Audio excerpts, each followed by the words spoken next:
नमस्कार दोस्तों। हर हर महादेव। वीणा Deepak Soni YouTube channel में आप लोगों का स्वागत है। आज मैं आप लोगों को बरकत देवता की कहानी सुनाऊंगी। वैसे तो बरकत देवता की कहानी आप किसी भी महीने में सुन सकते हैं, लेकिन बैसाख महीने का बड़ा महीने में अगर आप 7 दिन तक नियम लेकर बरकत देवता की कहानी सुनते हो तो आपके घर में बरकत आएगी और आपका घर धन धान्य से भर जाएगा। वैसाख महीने में बरकत देवता की कहानी मुख्य रूप से एक पौराणिक कहानी है जो वैसाख माह में बरकत और धन धान्य की प्राप्ति के लिए सुनी जाती है। ये कहानी बड़ी ही उत्तम है, तो मैं आप लोगों को बरकत देवता की कहानी सुनाती हूँ। साथ ही आप लोगों को मेरी कहानियाँ कैसी लगती है मुझे कमेंट बॉक्स में जय माँ लक्ष्मी हर हर महादेव लिख के ज़रूर बताना। एक समय की बात है, किसी नगर में एक साहूकार परिवार रहता था। साहूकार और साहूकार की पत्नी बड़े ही धार्मिक प्रवृत्ति के थे। भगवान की पूजा आराधना सभी किया करते थे। उनके 5 पुत्र थे।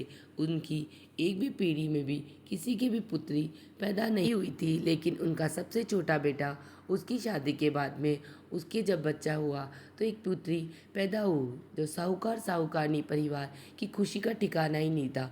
वो लोग बहुत खुशी की कि आज हमारे घर में पुत्री जन्म हुई। लोग तो पुत्र के होने पर पूजा पाठ और प्रोग्राम करवाते हैं और पूरे गांव में उन्होंने मिठाइयाँ बंटवाई, लड्डू बंटवाए। तो उनकी खुशी का कोई ठिकाना नहीं था कि उनके घर में पुत्री स्वरूप रत्न पैदा हुआ है। तो गांव के मुखिया ने कहा कि हमें साहूकार और साहूकारनी से सीख लेनी चाहिए कि पुत्र के होने पर तो हर कोई जश्न करता है, लेकिन पुत्री के होने पर भी जश्न करना चाहिए, क्योंकि पुत्री भी किसी चीज़ से कम नहीं होती है। वे बहुत ही खुशी थे पुत्री के होने पर। तो वो साहूकार की परिवार के लिए पुत्री व रत्न के स्वरूप थी, इसलिए उन्होंने उस पुत्री का बेटी का रत्नावती नाम रख लिया।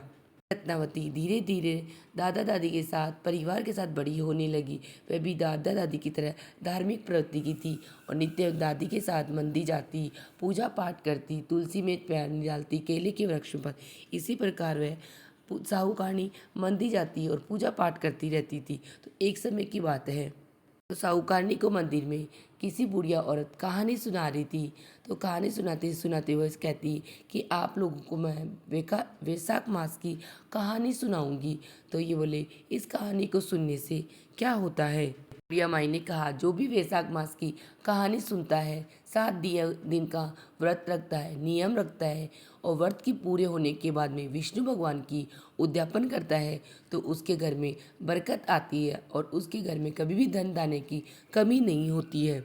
तब साहूकारनी ने कहा कि मैं भी बरकत देवता की कहानी करूंगी, उद्यापन करूंगी। इसी प्रकार वह दादी पोती रोज मंदिर जाती और 7 दिन तक उन्होंने बरकत देवता की कहानी सुनी। बाद में 7वें दिन मंदिर में जाकर विष्णु भगवान की पूजा की और फल दक्षिणा अन्न वन सभी कुछ दान देके उन्होंने बरकत देवता का उद्यापन कर दिया। लेकिन वो रत्नावती के छोटे होने की वजह से रत्नावती के ऊपर ध्यान नहीं दिए कि बरकत देवता की कहानी रत्नावती ने भी सुनी थी। इसी तरह रत्नावती धीरे धीरे बड़ी होने लग गई। तब साहूकार ने रत्नावती के सुयोग्य वर ढूंढकर उसकी शादी कर दी। शादी के बाद में रत्नावती अपने ससुराल चली गई। उसके ससुराल में वह 4 आदमी थे, सास ससुर और उसका पति और वो। इस प्रकार उसकी सास ने कहा कि बेटा तुम सारे घर का काम करना और खाने का काम मैं करूँगी। इस प्रकार उसकी सास खाना बनाती थी। सबसे पहले अपने पति को खाना खिलाती, उसके बाद में अपने बेटे को और खुद खाना खाती और बाद में बचा कुचा खाना वो रत्नावती को दे दी थी। इसी प्रकार रत्नावती धीरे धीरे बचा कुचा खाना खाने से वो धीरे धीरे बीमार रहने लगी और पतली हो गई। एक दिन रत्नावती ने कहा के पति ने कहा कि मेरी माँ तुम्हें इतना अच्छा खाना खिलाती है, फिर भी तुम धीरे धीरे पतली क्यों हो रही हो और तुम बीमार जैसी भी क्यों दिखाई दे रही। फिर बोल रत्नावली अपने पति से कहती है, आप बुरा मत मानना, लेकिन आपकी माँ मुझे बचा बुचा खाना देती है, जो कढ़ाई में बचता है, नहीं बचता तो वो पानी मिला के दे देती है। तो बोला, ऐसा क्यों? पता नहीं मुझे आपकी माता जी ऐसे क्यों करती हो। बोला, कल से जो मेरी माता मुझे खाना देगी वह तुम खा लेना और तुम्हारे हिस्से का जो खाना वह मैं खा लूँगा। इस प्रकार रत्नावती का पति वो प्रतिदिन उसकी माँ खाना बनाती थी, वह अपने ससुर पति को देती, उसके बाद में बेटे को देती, तो बेटा कोई भी बहाना बना के वह खाना रत्नावती को खिला देता और बाद में रत्नावती का खाना खा लेता था। ऐसे कुछ दिन निकलते निकलते वह बीमार रहने लगा। तो रत्नावती की सास ने अपनी बेटी से पूछा, बेटा मैं तुम्हें इतना अच्छा खाना देती हूँ, फिर भी तुम्हारे क्या हो गया, तुम धीरे धीरे दुर्बल क्यों हो रहे हो और तुम बीमार भी रहने लग गई हो, ऐसा क्यों? तो रत्नावती के पति ने कहा कि माँ अपन घर में 4 ही जने हैं, तो आप रत्नावती को घर का बचा कुचा खाना क्यों देते हो? मैं अच्छा कमाता हूँ, फिर भी घर में ये सब चीज़ें क्यों हैं?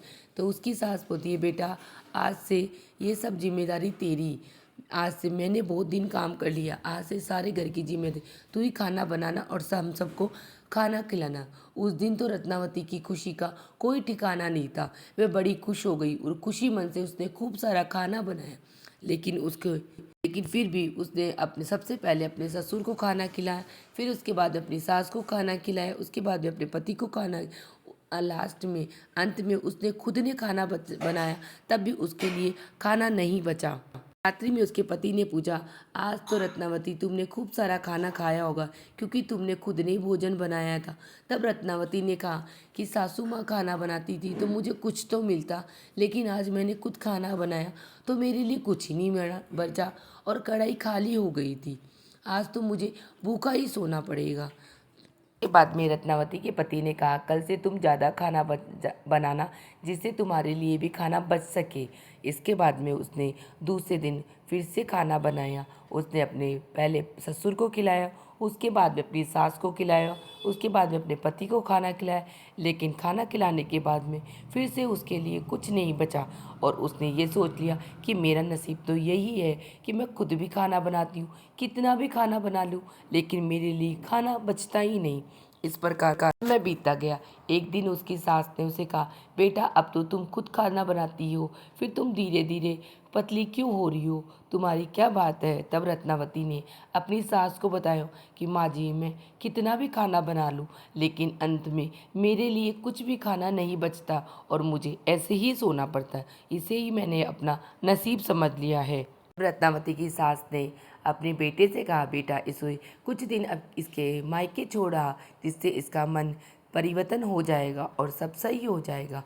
तब रत्नावती अपने पीहर गई तो उसकी दादी उसकी माँ उसे देखकर सब सोचने, बेटा हमने तो अच्छा घर बार देखकर तेरी शादी की थी, क्या वह लोग तुझे परेशान करते हैं? तेरी सास अच्छी नहीं है, तेरा पति अच्छा नहीं है। तब रत्नावती ने कहा कि माँ दादी सब अच्छे हैं लेकिन पता ही नहीं मैं खाना बनाती हूँ और अंत में मेरे लिए कुछ भी खाना नहीं बचता है, पता नहीं मेरे भाग्य में खाना है भी नहीं। तब उसकी दादी को याद आया कि बचपन में रत्नावती ने उसके साथ बरकत देवता की कहानी सुनी थी, लेकिन मैंने बरकत देवता का उद्यापन नहीं करवाया। तब उसकी दादी ने 7 दिन तक बैसाख का महीना बड़ा महीना होता है, तो वहाँ उन्होंने 7 दिन का नियम लेके बरकत देवता की कहानी सुनी और अंत में विष्णु भगवान के मंदिर जाके फल सब नारियल आदि सभी चीज़ें दान करके बरकत देवता का उद्यापन करके उन्होंने अपनी पुत्री रत्नावती को खूब सारी चीज़ें देके ससुराल विदा कर दिया। ससुराल आने के बाद में रत्नावती ने सारी बात अपनी सास को बताई कि इस प्रकार मेरे से बरकत देवता नाराज़ थे, अब मैं उनका उद्यापन करके आई हूँ, तब वे मेरे से खुश हो गए होंगे, लेकिन मैं अभी भी बरकत देवता की पूजा पाठ करूँगी, 7 दिन का नियम बनाकर उनकी उद्यापन भी करूँगी। तब बाद में रत्नावती ने भोजन बनाया तो अपनी सास से कहा, सासू माँ आपने खाना खा लिया क्या? तो रत्नावती की सास ने बोला, बेटा तुम खाना नहीं खा रही हो तो मेरा मन भी नहीं करता है कि तुम्हें इस प्रकार भूखी प्यासी देखकर मैं कैसे खाना खा लूँ।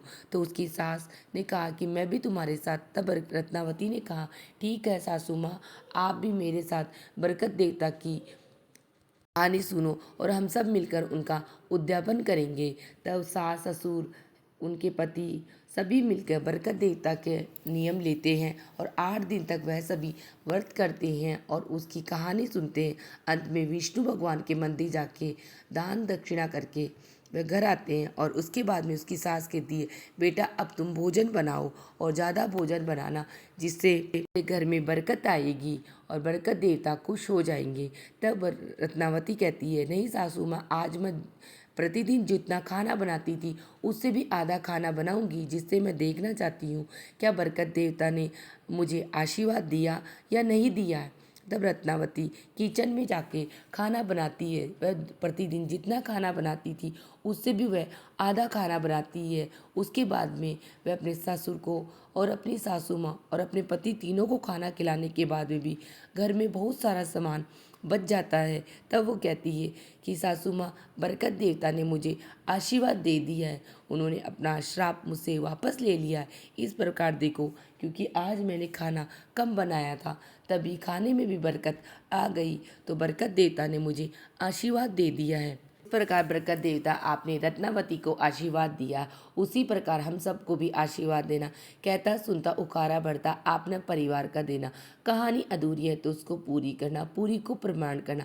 इस प्रकार मेरी बरकत देवता की कहानी समाप्त होती है। जो भी व्यक्ति वैशाख मास के बड़े महीने में बरकत देवता की कहानी सुनता है तो उसके घर में बरकत आती है और उसका घर धन धान्य से प्रकार बढ़ जाता है। मेरी ये कहानी इस प्रकार संपन्न होती है। आप सबको मेरी कहानी कैसी लगी मुझे कमेंट बॉक्स में जय महालक्ष्मी या हर हर महादेव लिख के ज़रूर बताना।